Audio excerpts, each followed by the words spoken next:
Iya. Jadi diceritakan ada seseorang syekh, ada seseorang penyampai ceramah. Dia mengatakan, siapa bilang tidak boleh meminta kepada kubur? Siapa bilang tidak boleh memohon kepada kubur? Ayat Al-Quran jelas nyata membolehkan kita meminta kepada kubur. Dia bawa ayat ini. Ayatnya apa? La tahsabanna alladhina qutilu fi sabilillahi amwat bal ahya inda rabbihim yurzaqun. Janganlah engkau menyangka bahwasanya orang-orang yang mereka mati di jalan Allah, mereka itu mati, tidak, mereka hidup.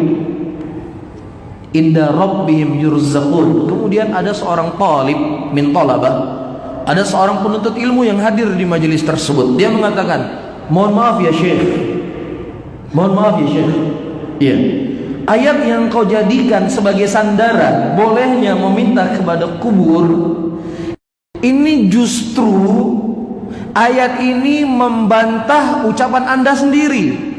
Dari sisi mana? Allah mengatakan dalam Al-Quran, inda rabbihim yurzaqun, dan mereka di sisi Rabb mereka, Allah mengatakan kalimat yurzaqun dengan di dhammah huruf ya. Di dhammah huruf ya, yurzaqun berarti di sini artinya mereka diberikan rezeki. Kalimat waw yurzaqun lah naibul anil fa'il. Jadi mereka bukan mereka yang memberikan rezeki, Allah yang memberikan rezeki kepada mereka. Lah kalau seandainya saja mereka masih butuh rezeki dari Allah, bagaimana kamu minta rezeki kepada mereka?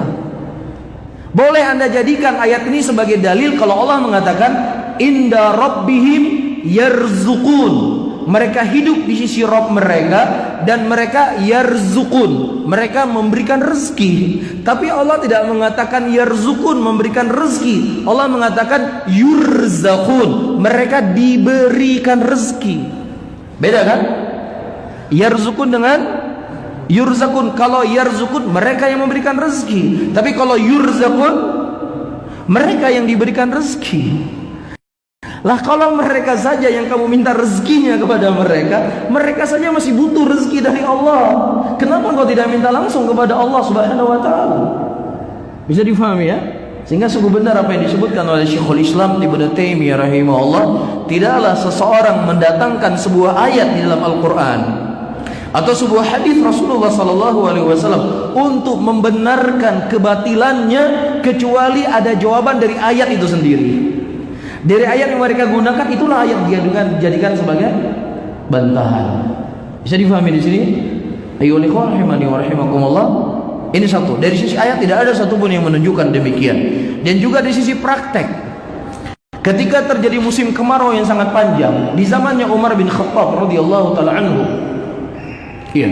Kemudian Umar bin Khattab berkata kepada Abbas, ya Abbas, dulu ketika Rasulullah sallallahu alaihi wasallam masih hidup, ya, kita mendatangi Nabi dan meminta kepada Rasul agar Rasulullah berdoa kepada Allah agar Allah menurunkan hujan kepada kita. Ini kata Umar. Adapun hari ini wahai Abbas, Rasulullah sallallahu alaihi wasallam telah meninggal. Maka bangunlah engkau, berdoalah engkau dan mintalah kepada Allah agar Allah menurunkan hujan kepada kita. Di situ ada makam Nabi dekat Umar. Umar nggak berkata, wahai Abbas, dulunya Rasulullah itu masih hidup, kita datangi kepada Nabi dan minta kepada beliau agar Allah menurunkan hujan kepada kita, maka Rasulullah juga masih hidup dalam kuburnya, ayo datang ke kuburan Rasulullah. Nggak ada Umar berkata demikian. Tetapi Umar berkata, bangunlah wahai engkau Abbas, berdoalah dan mintalah dan mohonlah kepada Allah agar Allah menurunkan hujan kepada kita. Sehingga dengan athar ini para ulama mengatakan ijma seluruh sahabat Rasulullah sallallahu alaihi wasallam tidak boleh seseorang meminta kepada mayyit. Meminta itu hanya kepada Allah Subhanahu wa taala. Allah Subhanahu wa taala memerintahkan kepada Rasulnya. Di dalam Al-Quran surat Jin ayat ke-21 kata Allah, Qul inni la amliku lakum darra wa la rasyada. Katakanlah ya Muhammad, katakan wahai Muhammad, umumkan kepada mereka, sampaikan kepada seluruh umat Kul inni la amliku lakum darra, sesungguhnya aku tidak mampu untuk menghilangkan mudarat dari kalian, dan juga aku tidak bisa memberikan petunjuk. Rasul ketika masih hidup tidak mampu untuk menghilangkan mudarat pada dirinya dan bagi orang lain, bagaimana lagi setelah beliau wafat. Nah, kalau seandainya ini kepada Rasul, manusia yang paling terbaik, bagaimana lagi kepada orang yang di bawah kedudukannya siapa? Rasulullah sallallahu alaihi wasallam. Wadih. Agama ini sangat wadih. Terlebih perkara apa? Tauhid. Terlebih perkara bahayanya kesyirikan. Hadza awdahul wuduh. Ini sesuatu yang paling jelas dari gamblang dibandingkan dengan perkara salat. Salat jelas nggak kita salat? Jelas ya. Perkara salat itu sudah jelas. Perkara salat itu sudah gamblang, dan perkara tauhid itu lebih jelas, lebih gamblang daripada salat.